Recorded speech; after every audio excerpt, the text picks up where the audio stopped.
I'm showing you how to make an unbelievable fresh pasta. There are so many different ways of making fresh pasta.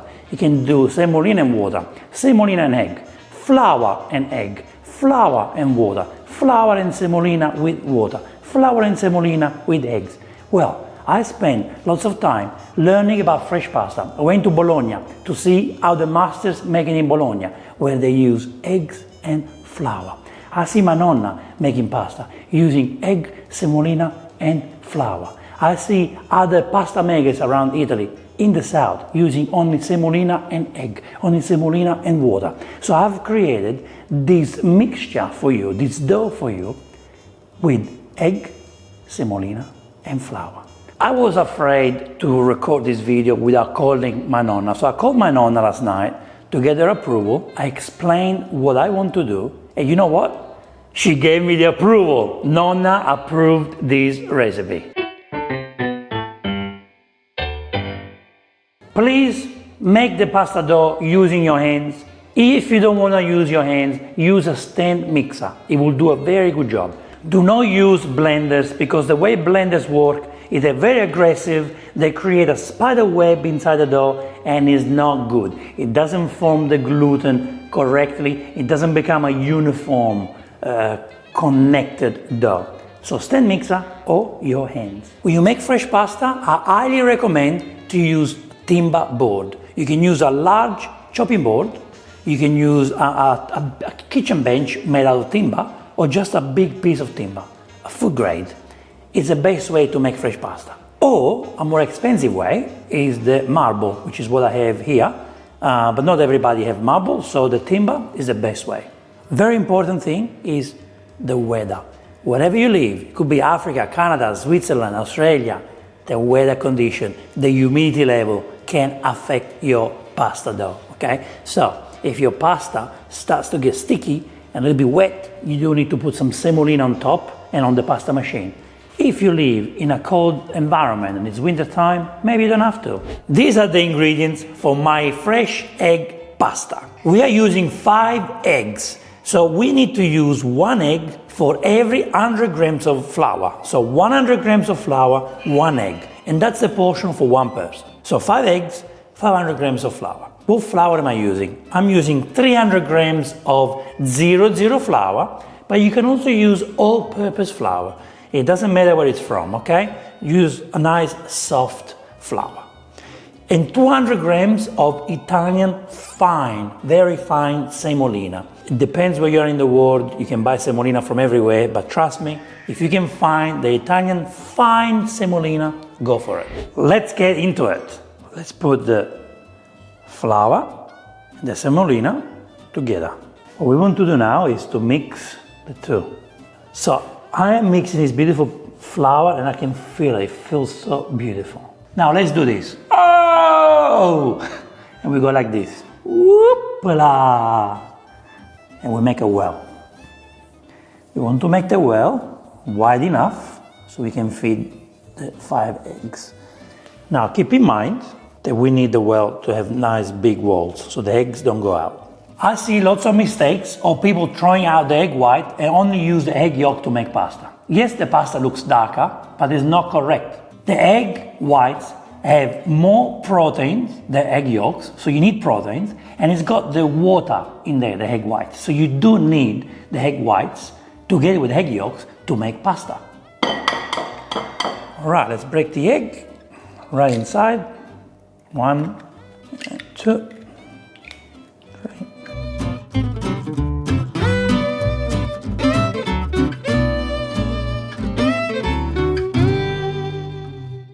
Now there is no need to put salt, please. Salt goes in the pasta water when you cook the pasta. And no extra virgin olive oil. The extra virgin olive oil does not do anything. Now to mix the eggs, you can use your hands or a fork. Press on the eggs with the fork, and now we mix. Mix the eggs. See, be careful not to go outside or the walls. All right, see, when we get this consistency, can you see? We mix all the eggs. Now we can start adding the flour, a little bit at a time, okay? Put the flour in and let's mix. See, I was getting thicker and thicker. Use the fork to scrape the bottom. You don't want any egg stuck at the bottom, but this has to be a more delicate step, guys, okay?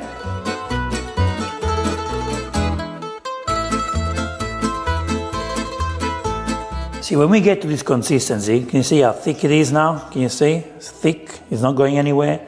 We can add the rest of the flour in, okay?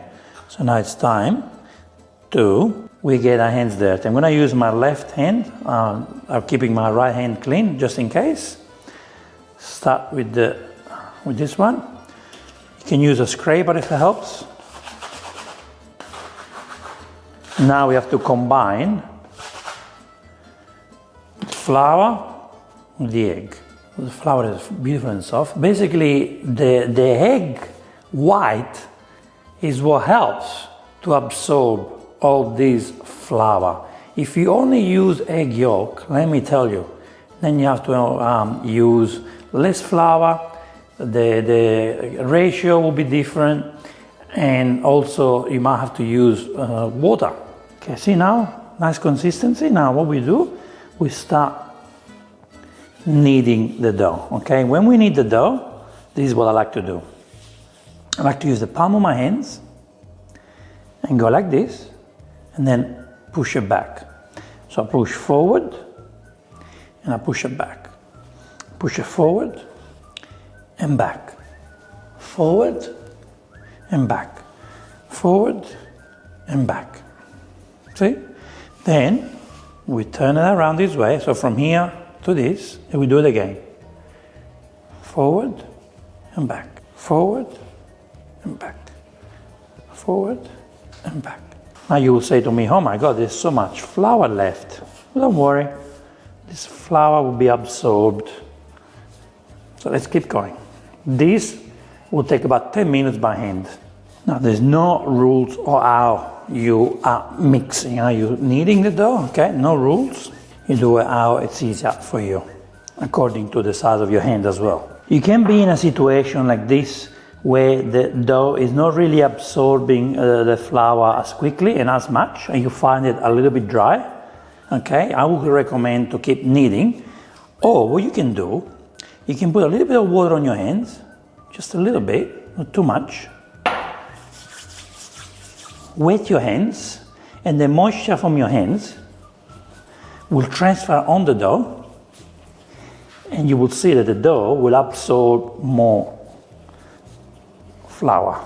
Now this flour here that is not absorbing as much, can you see? There's this little bit of flour not absorbing. You add a little bit of water there, not too much. And now we add it to the rest of the dough. See, the water is the magical ingredient. So it is an exercise, okay? So you do need to exercise when you make this. If you find this still a little bit too dry, please keep going, keep going. You can use the trick of the water going on your hand, but really small amount. Wet your hands like that, and now we can finish it off, see? Now we put some water on it and finish this off. Look how nice this dough looks. Look how beautiful this dough looks. Be honest. Do you think it looks amazing? We have a nice smooth surface, which is what you want. Of course you can keep going. The more you knead these, the more smooth and soft it will become. But this is really good to me. Now this pasta needs to be covered. You can put this in a plastic wrap or just cover it like this. It needs to be covered because we don't want hair to dry up the dough, okay? This needs to rest for 10 to 15 minutes. The reason why we're resting the dough is so we give time for the gluten to be created, to be built. We want to build the gluten inside our pasta, so that's how it relaxes, by building the gluten. And then we're ready to stretch it. To stretch the pasta and create the pasta shapes, I recommend you to invest in a pasta machine. Or you can use a rolling pin, but the rolling pin is more difficult. This is how we set up a pasta machine. So this is the cutter, where you cut the two different pasta shapes. We go fettuccine or spaghetti. You can buy all different cutters as well, it's extra. This is the roller where we make the pasta sheets flat. Now can you see this? We got a hole there. What we try to do, we put this right on the edge. This bench is 40 mils thick, so make sure it fits in there. And now we make it tight. It needs to be as tight as possible. It's tight, it doesn't move, great, that's what we want. And this is what we're going to use for the roll and when we have to cut the pasta. Here I have 2 trays with baking paper, which is where we are going to rest our pasta. Now this is a beautiful dough.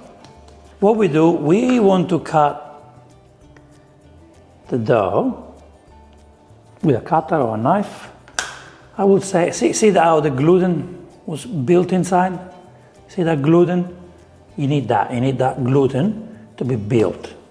So this is probably a good amount. What we want to do, because we have semolina, we don't need to add any flour on top. If we do it later on, but I'll show you. So let's make it flat so it can go through the pasta machine. Let's cover the dough. Always keep the dough covered. All right, now the pasta machine, the roller here have different settings, from the wide to the tight. See, we don't want to go, that's too tight. So what we start from the widest setting on this machine is number 1. And what we want to do, make this flat, try to create a square shape. We go through this.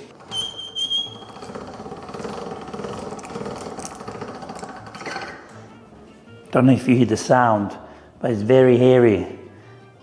It's too much hair, so we have to fold this twice. I want to get the hair out, okay? Hear it. You can hear the scoppietti. So you have to fold this 2 times. Let's go through that.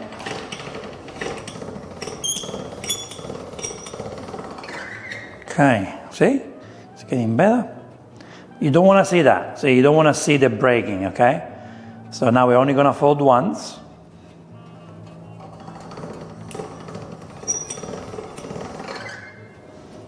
See, now it's nice and smooth.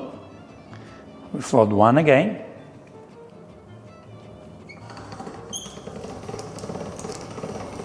You see the bubble? Let's fold one more time. See the bubble there? Great, exploded. No more bubbles. Now we go to setting number 2. Like we did before, we fold one more time.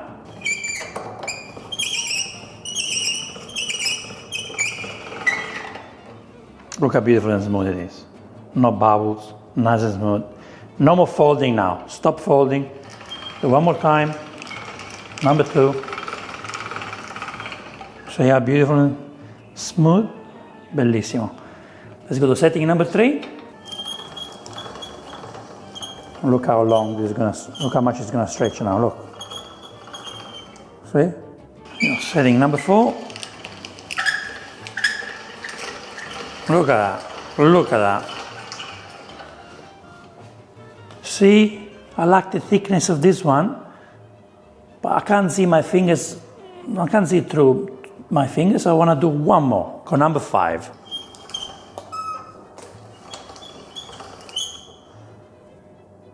Drive this, you drive the pasta in, make sure it's in the center. Look at this one. Look how much is stretched. Look how much is stretched. So if we make spaghetti this long, they will be too long. So what we do now, we cut them enough before we put them through the spaghetti cutter. Cut this right enough. Perfect. This is something else you can do. You can put some semolina on the pasta machine, like that. So that when we put the pasta through, it doesn't dry up. So I'm going to put some semolina on top of the pasta as well, just because I can feel that the pasta is kind of getting a little bit wet due to the weather condition. Now we're going to make spaghetti, okay, fresh spaghetti. And here we go.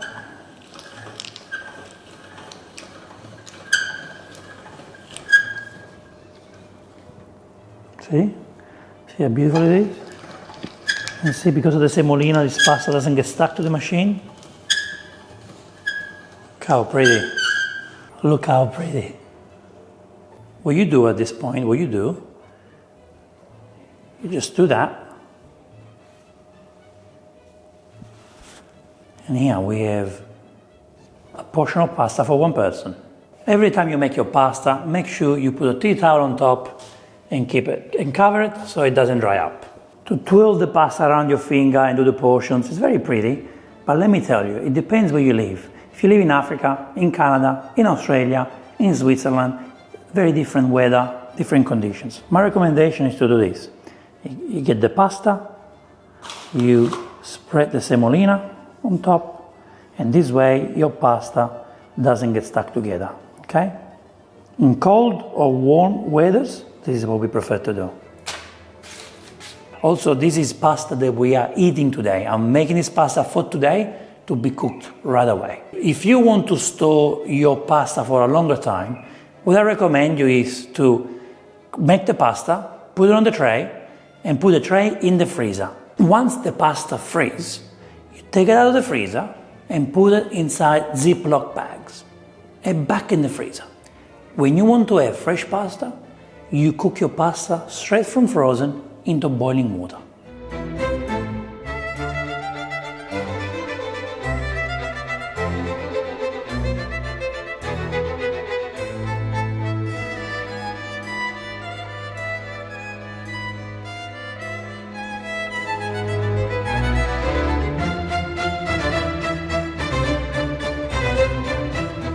When you manage your pasta, please be gentle, because what happened here is we were taking photos and videos and I kind of pressed a little bit too hard, and can you see the spaghetti getting stuck together? Well, you don't want that, okay? That's not something you want to achieve. So try to be careful how you manage the pasta once it's cut. How do we boil a fresh pasta? First, boil the water. Ooh, very aggressive. And now we put 1 tablespoon of sea salt or rock salt. Now this pasta can be cooked straight away and it takes 2 to 3 minutes to cook, up to you. Now let's boil our fresh pasta 2 to 3 minutes. When you put the pasta inside, just stir it a little bit so we'll make sure it doesn't get stuck to the bottom. Please don't put olive oil in the boiling water. Here I have a beautiful homemade tomato sauce with some blended onion and carrots, basil and salt, and extra virgin olive oil. This is where all the magic begins. Let's get the spaghetti out. Look how beautiful they are. Cooked to perfection. And then we put them straight in the sauce. All right, now let's stir the pasta in. Beautiful, look at that. The pasta is making love with the sauce. Let's switch off the sauce. What we need right now is a little touch of pasta water, some fresh basil, and a beautiful, generous amount of pecorino cheese. Beautiful. Now we mix. Mix all together.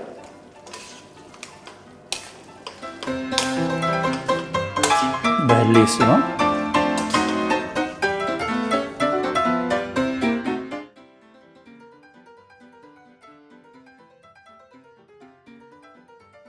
Look at that. Look at this beautiful spaghetti that I just made from scratch. Look at the beautiful consistency. This is made by me. I can't believe I put all of this together from raw.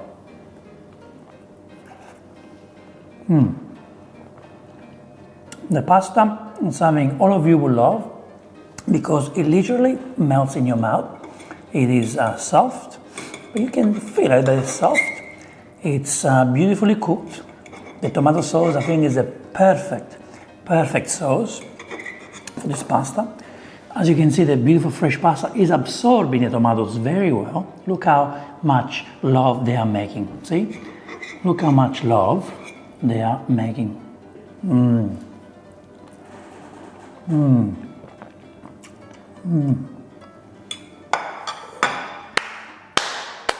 Very proud. Very proud moment. I cannot wait to share this beautiful pasta with my family.